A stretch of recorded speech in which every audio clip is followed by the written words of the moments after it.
something smaller. And, and then there's a way of overlaying them onto one another using another mathematical technique that I don't have time to talk about just now, called a convolution. And that's where the name, this particular kind of neural net is called a convolutional neural net. And then at the end, you sort of pull these together from everywhere. So the way these things get built is that the programmers for machine learning, they, by experience, design a structure like this. And they might say, yeah, let me do 20 feature maps. And then they might say, let me do 30 feature maps. Oh, it didn't work, it didn't work any better. So what about 15? Oh no, it's way worse. It looks like 20 is the right number. So it's that sort of trial and error and experience that people use. So a classic example of this has 30,000 of those calculations, those cells, right all the way through to here. And it's able to achieve about a 99.5% accuracy, which is really impressive. And then, if you're like me, it's like, how do I get that last 0.5%? I'd like 100% accuracy. Well, we're dealing with natural data here, and you have situations like this, where somebody wrote a 3, but the machine thought it was a 5. Or somebody wrote a 9 and the machine thought it was a 4. Or somebody wrote a 4 and the machine thought it was a... Oh no, maybe I got those the wrong way around. Which is kind of the point. I actually don't know what the person who wrote these actually meant by it. Like, even for me, it's, yeah, I'm right on the line. It could go either way. I have no idea what the person meant. So that's why we could never get 100% accuracy, because we're dealing with natural data, and natural data is fuzzy and free.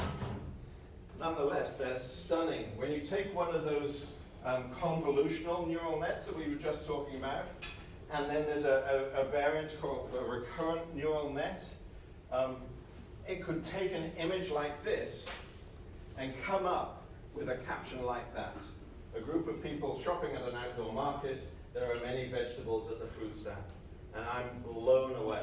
Like, whoa, I'd be pleased to come up with that caption. So it's stunning.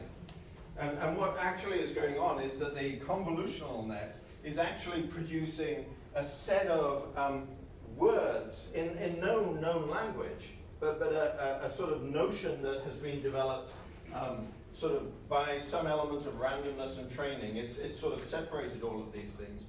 And this was designed as a translation to be able to take a language and convert it into English. And yeah, sure, it works on French, and it also works on this made-up language that this thing has come. And you can translate from, you can teach it to translate from that made-up language into English. So stunning. So various things that get used for. This was DARPA context.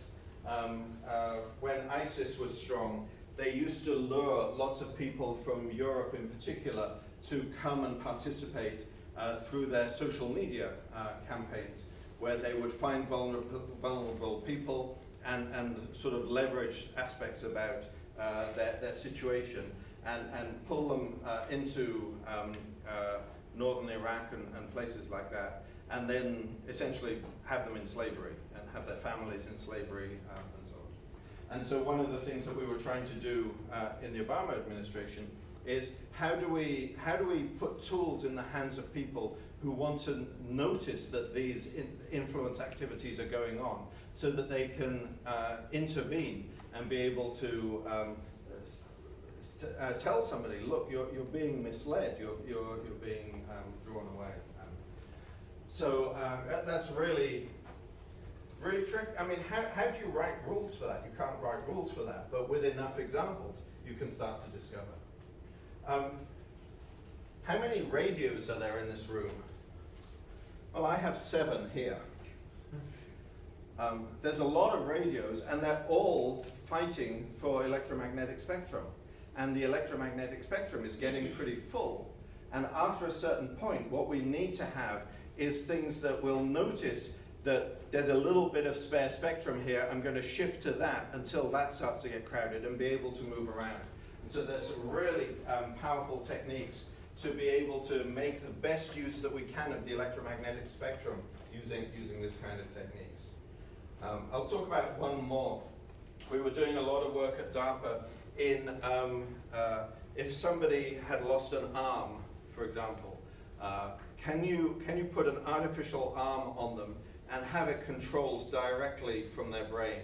So there's a little sensor that would go on the surface of the brain, and they would learn how to move using this sensor. But in order for the sensor to make sense of what's going on in the brain, you need these kinds of artificial intelligence techniques to be able to figure it out. And indeed, there are people now kitted not only with artificial limbs that they're able to move around in, but they also have touch that feeds back back into the brain. There's a lovely YouTube of an army vet who'd lost his arm, and he had an artificial arm on, and he was able to go like this with his fiancée, like never, had not been able to do that ever since he served in the military, and it's very moving. Yeah. Is neuronal electrical still using second wave? Oh yes, absolutely. Yeah, fully second wave stuff. I've got time to tell one more story. So this is before DARPA got involved. There was universities working on some of this kind of stuff, and they were doing some animal experiments with a chimpanzee. And what they did was they tied one of the chimpanzee's arms like this, and attached an artificial, or had an artificial arm with the brain implant. And the chimpanzee is doing stuff with the other hand and sort of struggling with this hand. And after a while starts using this artificial arm, and then becomes really good with the artificial arm and their real arm and so on, and it's really strong. What they then did after a while, when the experiment was done, was they untied this one, and now the chimp is starting to use 3 arms, as if it's always had 3 arms. That's I mean, terrifying. it is. Like, we often say, wouldn't you like to have a 3rd arm? And, maybe in 10 or 20 years we'll have, you could bolt on a 3rd arm with the implant and just use it, however you like. Who knows? So, AI, really powerful, but doesn't always work. Here's another caption. Like a young boy is holding a baseball bat.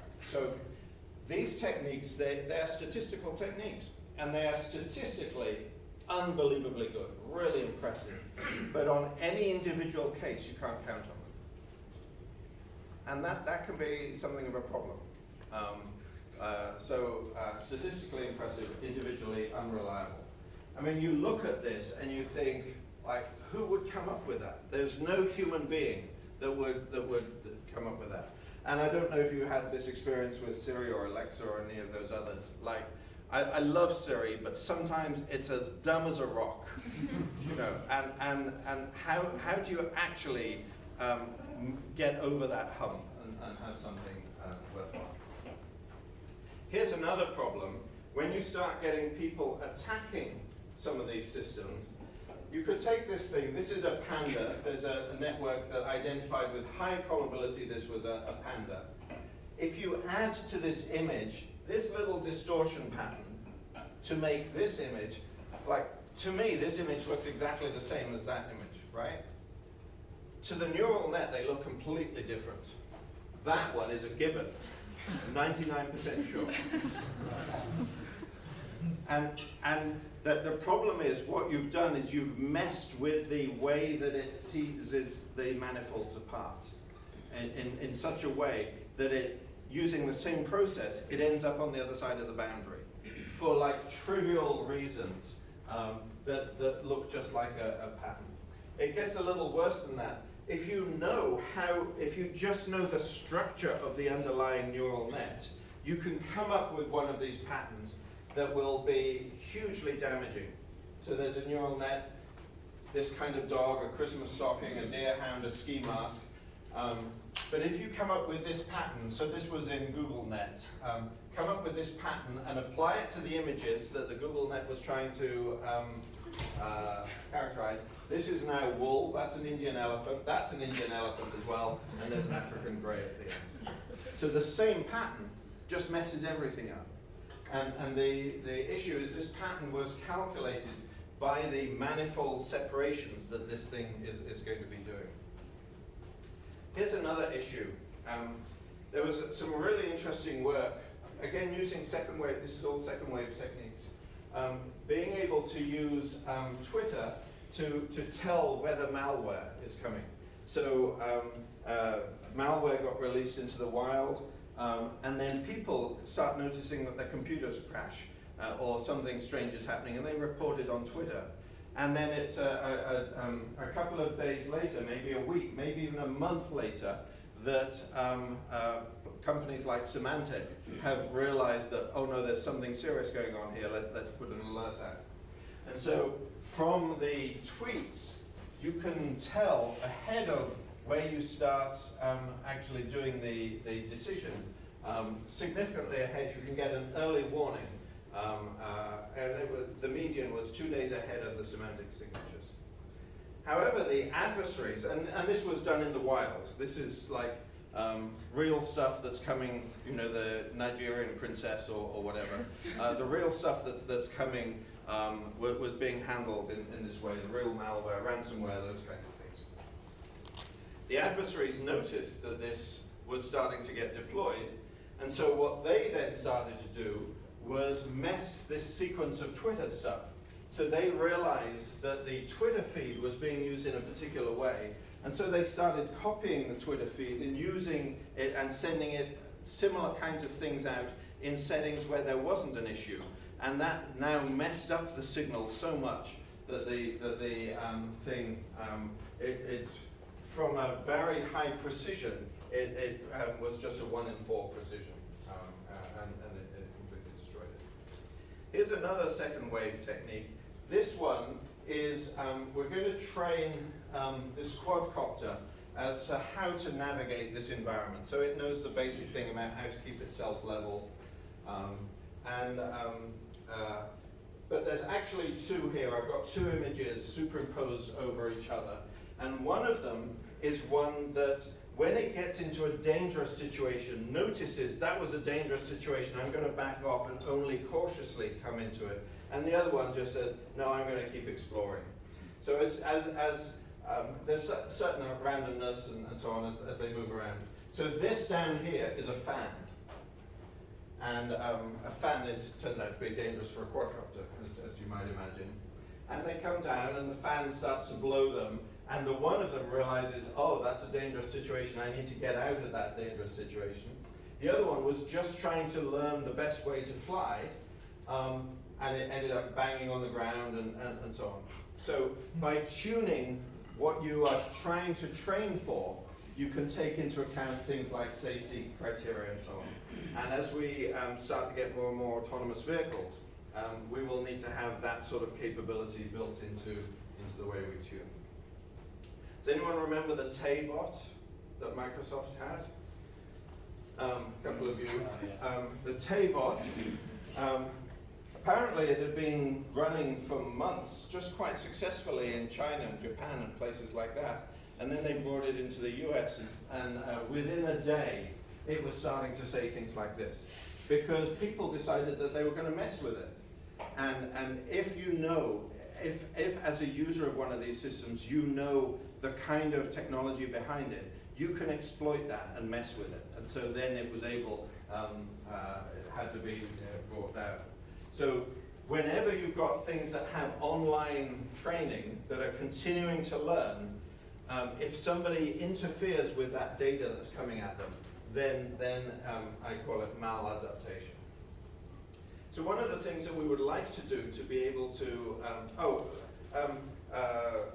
got a point here that I wanted to make. So all of the things that we're saying here about the ways that things may fail, you know, we have our own failures too as human beings. Optical illusions, for example. where you look at something and you don't quite know what to make sense of it, or your blind spot that mostly gets covered, but under certain circumstances isn't, or your mental blind spot, that you only see the things that you expect to be able to see, and so on. I think those are all very interesting aspects. So one of the things that, in order to be able to predict the behavior of a neural net, and that's to become important, is you might have a learning process, and then you might try and say, can I reduce this to more like a first wave sort of structure? To what extent can I extract essentially sets of rules? Or if you're thinking about the matrix structure that's going on, you're actually trying to find something called the principal components, or the eigenvectors, the eigenvalues of that matrix, to understand what are the dominant features. It turns out that there was a neural net that was trained at one point to be able to distinguish between American ships and Russian ships, and so that you could tell the difference. And it was really good. I mean, it was on all the training data was perfect. It turned out that it was actually trying to distinguish